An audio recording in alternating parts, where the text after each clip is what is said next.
Entonces, soy Vilma Rocío Almendra Quiguanás, hija del pueblo Nasa, hija del pueblo Misac. Vivo en una vereda que se llama Quitapereza, al suroccidente de nuestra madre de los bosques, Cauca. Eso significa en Nantri Cauca, madre de los bosques, y habitamos este territorio que han llamado Colombia. Hago parte de una iniciativa que hemos nombrado Pueblos en Camino, y el espíritu, el fundamento, el camino precisamente es tejer resistencias y autonomías entre pueblos y procesos. Ese es como el referente, el horizonte que tenemos. Para ti, ¿qué es, y si es posible, una descolonización? ¿Y cómo sería eso? Bueno, pensando en todos los ámbitos y formas de descolonizar, lo primero, no hay una fórmula, ¿no? No hay una fórmula ni una receta para hacerlo. Y según los contextos y los espacios, hay diversas maneras de empezar a descolonizar. Pero a nosotros, desde el intercambio de experiencias, el contacto con otros pueblos, una de las, no como receta ni conclusión, sino como una, digamos, una forma de hacerlos sería, primero, reconocer cómo el sistema nos habita, y es tan doloroso uno pensar que lo que uno hace, todo no está bien. Entonces, muchas cosas. Entonces, por ejemplo, mi familia, yo me crié con mi familia Nasa. Mi abuela fue terrajera, ¿no? En las fincas donde los obligaban a pagar terraje. Mi mamá, de las 4 hermanas, fue la única que pudo estudiar. Entonces yo me crié en una familia Nasa, pero católica. Entonces a mi abuela le agradezco todo el saber que tengo de las plantas y de la madre tierra, pero también mi abuela me inculcó mucho la iglesia, ¿no? Cada 8 días había que ir a misa, y lo que yo hacía, lo que aprendí a hacer en la casa, por ejemplo, cocinar, asear, todo eso, no era para que yo me defendiera como mujer y para mi autonomía, sino era para que aprendiera a atender a mi marido. Entonces eso es parte, obviamente, de la forma de colonización y de la iglesia que está atravesada ahí. Entonces también eso que nos inculcaban desde la mesa, ¿no? Cuando hablan los mayores no se interrumpe. Entonces el mayor puede estar mintiendo, el mayor puede estar violentando, el mayor puede estar agrediendo, pero el mayor es la autoridad en la casa, y es el hombre, y es el macho, es el patriarca. Entonces los demás hacemos silencios y no nos quejamos. Entonces cositas mínimas como esas que no veíamos y que afortunadamente ahora empezamos a ver mejor, empezamos a sentirlas, empezamos a reconocerlas. Entonces como que el proceso de descolonizar es un proceso muy doloroso, porque pensando en Fano, ¿no? En las máscaras blancas, es como vos arrancarte la piel y reconocer que eso que te hace ver no sos vos, sino que hay algo en el fondo, algo adentro, y algo que te liga a la madre tierra, que es algo distinto que eres, pero que la iglesia, que la escuela, que el Estado, los actores armados te han querido borrar.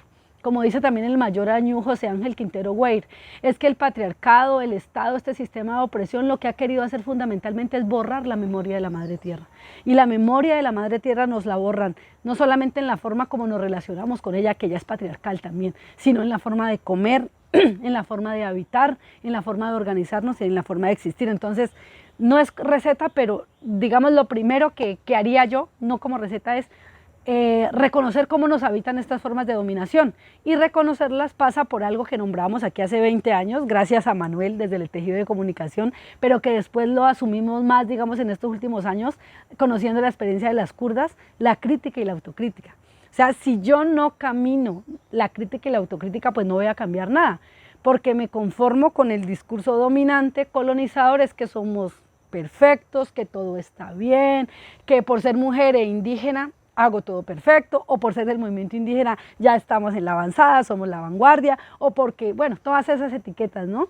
Pero terminamos reproduciendo un discurso colonizador que o nos folcloriza, o nos romantiza, o nos sacraliza, pero no se ve la persona de carne y hueso que existe ahí. Entonces, caminar la crítica y la autocrítica es imprescindible, y no solamente para los eventos de los congresos o las asambleas o los grandes discursos, en las movilizaciones, sino también cotidianamente. O sea, cada vez que me levanto, o sea, ¿qué estoy haciendo? Cada vez que voy a cocinar algo, bueno, ¿qué estoy cocinando? ¿Qué estoy comiendo? ¿Cómo estoy tratando a mi mamá? ¿O cómo estoy tratando a mi hija? ¿O cómo estoy tratando a mi pareja? ¿Será que también estoy reproduciendo esas formas de dominación amorosas que nos han dicho que es el amor y el egoísmo y todo eso? Entonces, como que, digamos, una de las primeras situaciones es crítica y autocrítica, y es desgarrante y es doloroso porque te obliga a reconocer que muchas de las cosas, de las costumbres con las que te criaron y lo que reproducís ahora es nefasto, y es la forma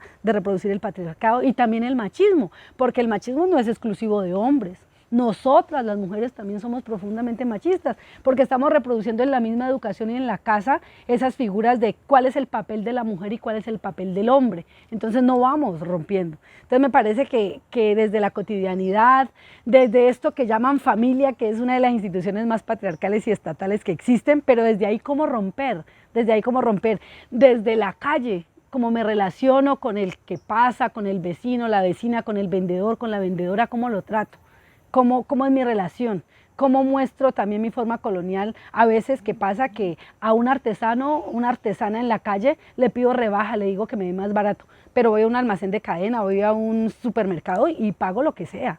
Entonces, en esas cosas cotidianas. También en las asambleas y en los congresos, más allá de la categoría indígena, ¿no? Campesina, negra, lo que sea. Entonces, también cómo en una asamblea uno es capaz de reconocer esas contradicciones. Si tu autoridad se equivoca, si tu autoridad espiritual está violentando, si el representante de turno está tomando decisiones solo a nombre de todo un pueblo y se está parando encima de la colectividad para beneficio individual, no sería tan decolonial, tan despatriarcalizante decir eso en una asamblea, someterlo a discusión y que la gente tome una decisión frente a esa persona o a ese grupo de personas que están tomando decisiones en contra de la colectividad y lo nombran como colectivo, pero usurpan la forma de participar y de decidir colectivamente. O también en los espacios de mujeres, ¿no? Que también nos sucede, que hay muchos espacios de mujeres en los que participamos y algunos como más aterrizados a los contextos que vivimos y lo que queremos cambiar, intentando reconocer contradicciones, pero otros demasiado institucionalizados, entonces vienen con la fórmula y con la receta, es que hay que hacer esto, es que la única forma de participar, y es muy chistoso porque le han metido en la cabeza a muchas compañeras que la participación política es prácticamente reemplazar al hombre en el poder, entonces que yo sea la alcaldesa, que yo sea la gobernadora, en vez de él. Pero no es transformar esta sociedad desde lo más profundo, desde las estructuras que son las que dominan, sino cambiar de rol, que ya no lo haga él, sino que lo hago yo. Entonces, cuando yo logro llegar a ese espacio, desafortunadamente cambio muy poco, sino que hago lo mismo que hace el hombre. Entonces, de tantos espacios, en la crianza por lo menos, que es lo que nosotros con Manuel y aquí en la casa hemos intentado hacer en estos últimos 7 años, ¿no? Entonces, ¿cómo creamos a Violeta? Y cómo ella nos cría a nosotros, porque también nos está criando a ella a nosotros.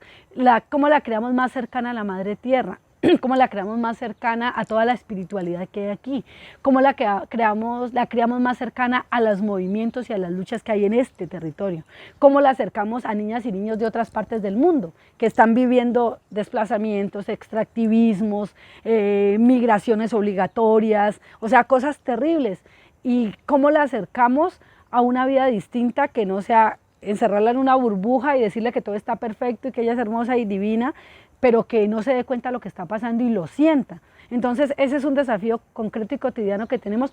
Hemos empezado, pero nos falta muchísimo por aprender, por intercambiar y seguir. O sea, yo no puedo decir que porque yo soy mujer, hija del pueblo Nasa, hija del pueblo Misak, me considero hija de la madre tierra, ya estoy descolonizada, ya estoy despatriarcalizada, ya estoy desestatizada, no, imposible.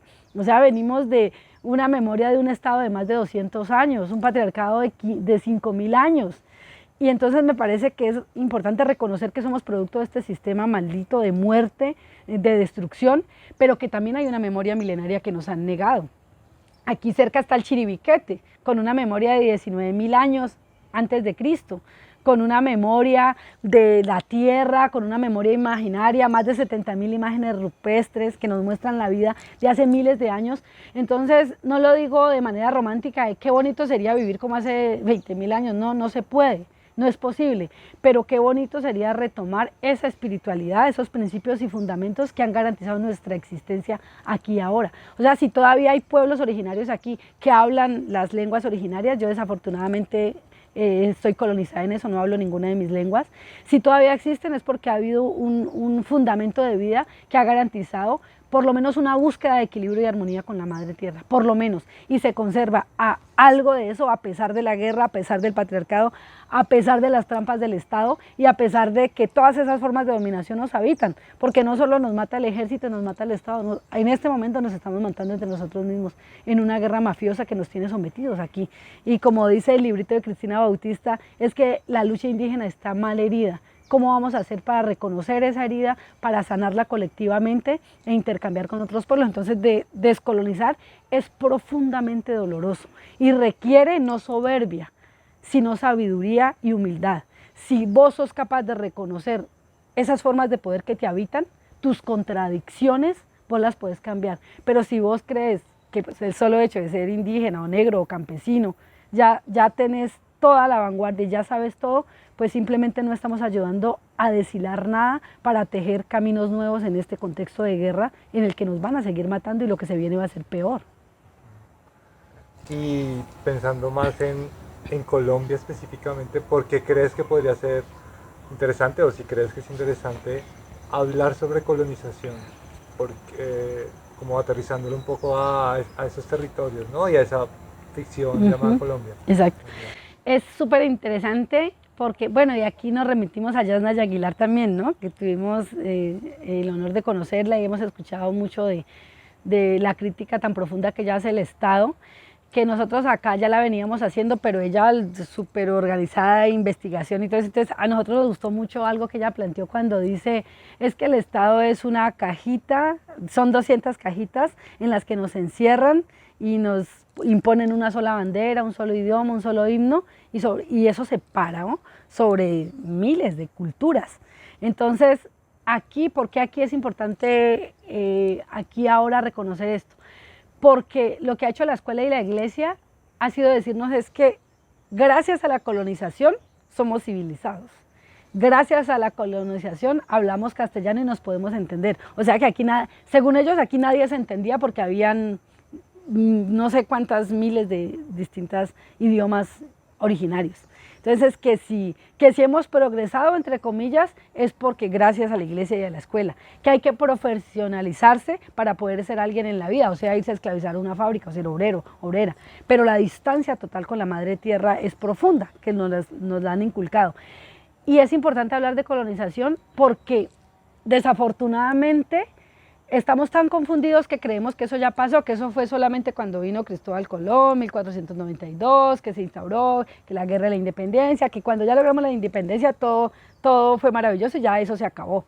Pero es importante reconocerlo aquí ahora porque eso se reproduce todavía en las escuelas. O sea, yo me acuerdo, no sé ahora, no conozco los currículos actuales, pero a mí todavía en la escuela me enseñaban que Cristóbal Colón fue el que me descubrió, me civilizó y que gracias a él tenemos esta vida que tenemos ahora. Nunca en la escuela me dijeron que fue un violador, un asesino, un ladrón y que necesitó de buscar un pretexto, bueno, decir que éramos salvajes, decir que éramos incivilizados para podernos robar. Entonces, si demonizan a la persona que está en un territorio defendiendo la vida, es más fácil justificar la masacre y el asesinato, y eso se sigue repitiendo. Entonces uno lo ve hace años, no, así es que dijeron que éramos sucios, que éramos cochinos, que éramos perezosos, que adorábamos al diablo, entonces se pueden matar, y así mataron a millones y la gente lo justificaba. Ahora, ¿qué dicen? ¿Qué legado hay de esa colonización aquí ahora? Entonces, o que somos guerrilleros, ya no somos de las FARC, ahorita que somos del ELN, porque como es el que no ha negociado todavía,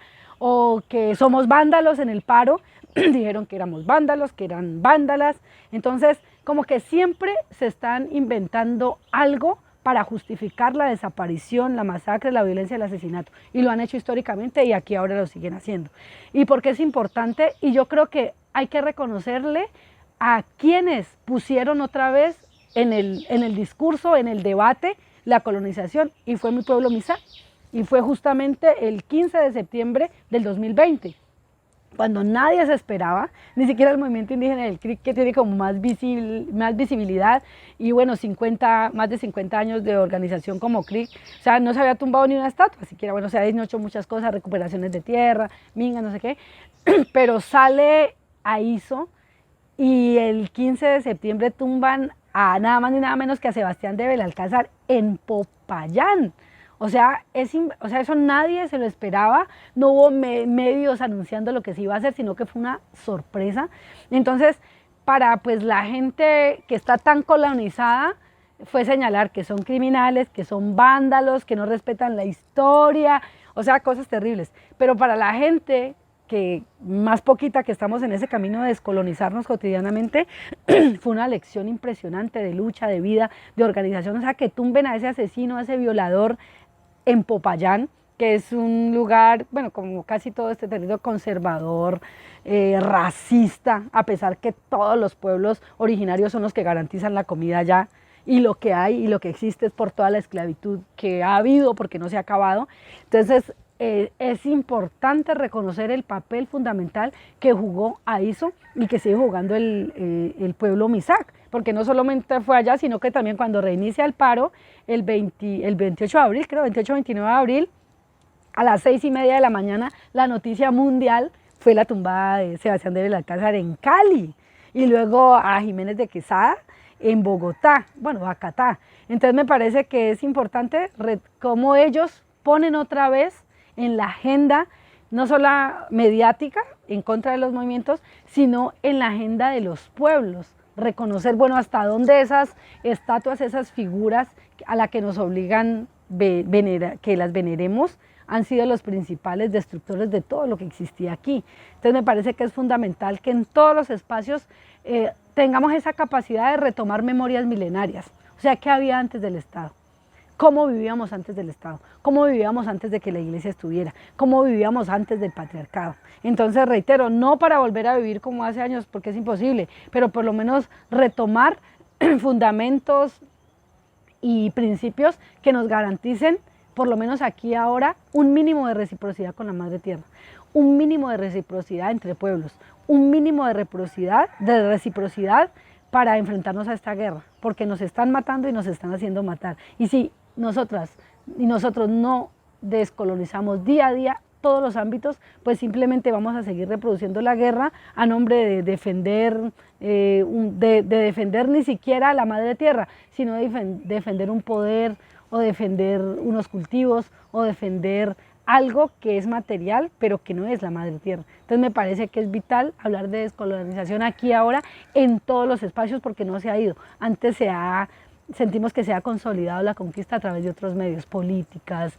leyes, y no las vemos, las reproducimos simplemente.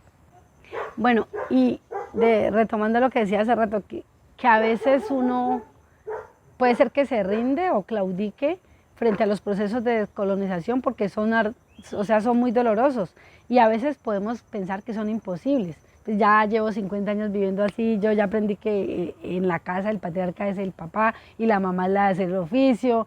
Yo ya me quedo con que no, pues si yo no hago universidad, maestría y doctorado, no va a hacer nadie en esta vida, o si yo no me meto a trabajar con un proyecto ONG, no puedo hacer nada por la comunidad, o si yo no me hago que me elijan como representante de alguien, pues yo no soy nadie. O sea, esas categorías hay que irlas tumbando, y ya lo están haciendo. O sea, no es que nos estemos inventando que eso hay que derribarlo. Así como se tumban las estatuas que simbolizan este tipo de genocidio, de violencia, hay que tumbar los monumentos que cargamos adentro, la competencia, el poder que nos habita, ¿no?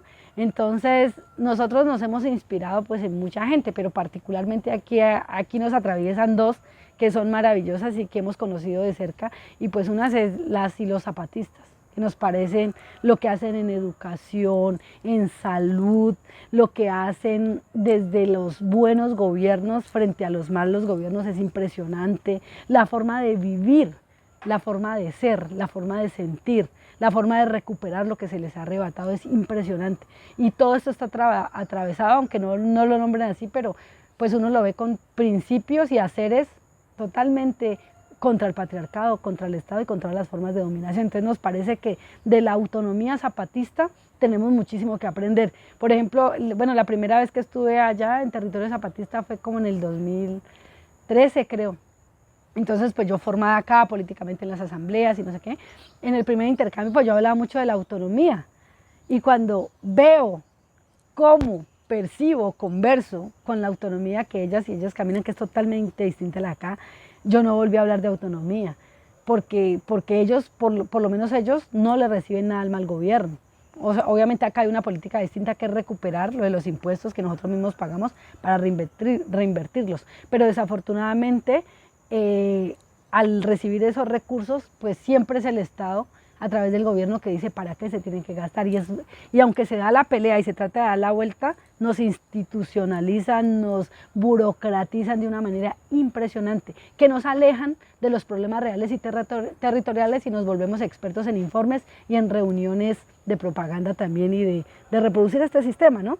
Entonces, por ejemplo, para mí ellos y ellas son una referencia impresionante, el trabajo que hay con mujeres, la ley revolucionaria de las mujeres que tiene más de 30 años, el trabajo en los territorios con la comida, la forma de alimentarse, no. Digo, una de las referencias es la de los zapatistas y otra de las referencias es la revolución kurda, ¿no?